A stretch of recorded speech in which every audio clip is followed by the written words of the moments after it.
कहानी का शीर्षक है भगवान से क्या मांगे।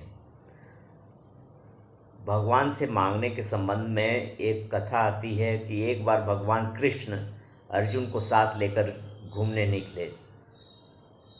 जाते जाते घने जंगल में जा पहुँचे। कुछ और आगे बढ़े तो वहाँ पर सुनसान मैदान आ गया। कोई पेड़ पौधा नहीं। ग्रीष्म ऋतु थी, बड़ी गर्म हवा चल रही थी। अर्जुन को तीव्र प्यास लगी, लेकिन कहीं पानी दिखाई नहीं दे रहा था। उन्होंने भगवान से अपने प्यास की बात बताई तो भगवान ने कहा कि पता लगाओ। तलाशने पर जब दूर एक झोपड़ी दिखाई दी तो अर्जुन को वहां जाने के लिए कहा। अर्जुन ने वहां जाकर देखा कि एक सन्यासिनी तपस्विनी वृद्धा माँ बैठी है और उसके पास पानी का घड़ा रखा है। अर्जुन के जान में जान आई। वे सन्यासिनी से अनुमति लेकर जल पीकर तृप्त हो गए। अर्जुन जब पानी पीकर स्वस्थ हो गए तब देखते हैं कि कुटिया में खूंटी पर एक नंगी तलवार लटक रही है। अर्जुन ने मन ही मन सोचा कि 80 वर्ष की अवस्था वाली तपस्विनी बुढ़िया ने अपने पास तलवार क्यों टांग रखी है। संदेह निवारणार्थ उन्होंने पूछ ही लिया कि मैया, तूने यह तलवार क्यों टांग रखी है? इसका क्या प्रयोजन है? इसका उद्देश्य क्या है? इस पर वह गुस्से में आकर बोली, तुम जानना चाहते हो तो सुनो।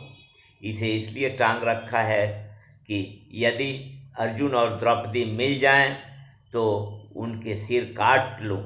अर्जुन अवाक रह गए और भयभीत भी हुए, परंतु अपने को छिपाकर बड़ी विनम्रता से पूछा कि माँ, अर्जुन और द्रौपदी ने तुम्हारा क्या बिगाड़ा था?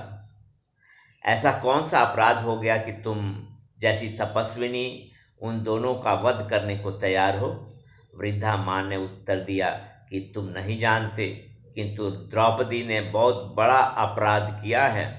उसने मेरे स्वामी भगवान को अपनी साड़ी बनाई, और वह भी रजस्वला की साड़ी।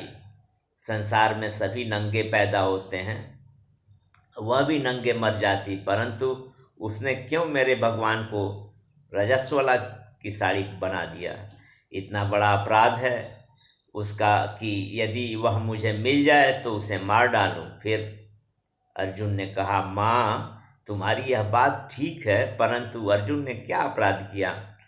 फिर वृद्धा माँ ने उत्तर दिया कि अर्जुन उससे बड़ा अपराधी है।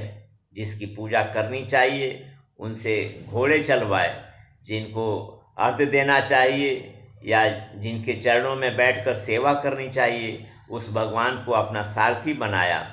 उनके हाथों में चाबुक और लगाम दे दी, इसलिए वह भी अपराधी है।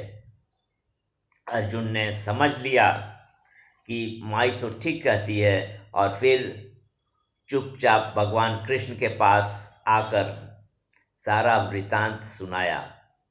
भगवान ने कहा,